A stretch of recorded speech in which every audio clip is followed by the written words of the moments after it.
าพี่น้องมาเบิ่งบรรยากาศบรรยากาศเย็นๆเบิ่งพี่น้องฝนตกตั้งแต่มื้อแลงวานนี่จนฮอดมื้อนี้พี่น้องเพิ่งหยุดตกไปเบิ่งน้ำสาข่อยบัดนี้พี่น้องป๊าดอุ้ยเย็นกูนะเบิ่งลมพัดเย็นป๊าด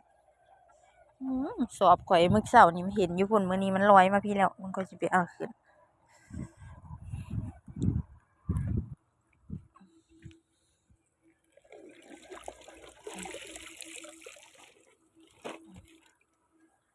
ป๊าดน้ำฝนตกคืนเดียวโอ้ยเย็นฝนตกคืนเดียวพี่น้องคุณน่ะเบิ่งบรรยากาศไก่ข่อยหนาว ลมพัดฝนตกใส่เมื่อคืนนี้ไก่ก็หนาวเพราะไก่ป๊าดสิกั้งอันนี้ให้ไก่ข่อยดูอืมหนาวบ่บัดนี้ลมพัด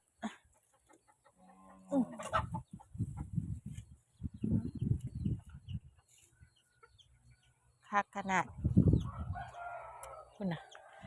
โอ้บรรยากาศหลังจากที่2-3 มื้อขึ้นหลังหันฮ้อนพี่น้องมื้อนี้หนาวจังใดล่ะฮะนี่น้ำสาเต็มเอื้อมบ่บัดนี้คุณน่ะนกหนูก็ห้าวบัดยังอ้าวบ้านพี่น้องก็คือสิซุ่มเย็นเนาะฝนตก อัปเดตบรรยากาศไก่ข่อยกะเปียกยอดมันทั้งลมเนี่ยเมื่อคืนนี่นะพี่น้องมันยังโบหนีเด้อนี่มันยังสิตกมาอีกอยู่พุ่นบรรยากาศคักขนาดเลย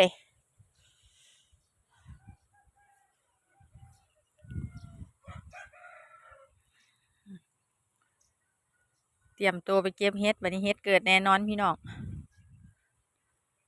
คักบรรยากาศคอยว่าสิไปเอาน้ำใส่นะฝนตกมาใส่จบเจือคักขนาด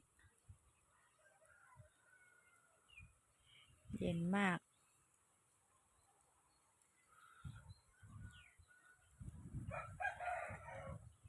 บรรยากาศสดชื่นขนาดเลยพี่น้องเย็นมักบรรยากาศจังสี่แหละพี่น้องอยู่บ้านเฝ้าคนป่วยพ่อน้องดาบ่สบายพี่น้องเฝ้าคนป่วยก็ถือโอกาสพักผ่อนไปในตัว อากาศเย็นสดชื่นรักษาสุขภาพกันเด้อพี่น้องเย็นไปก่อนจ้า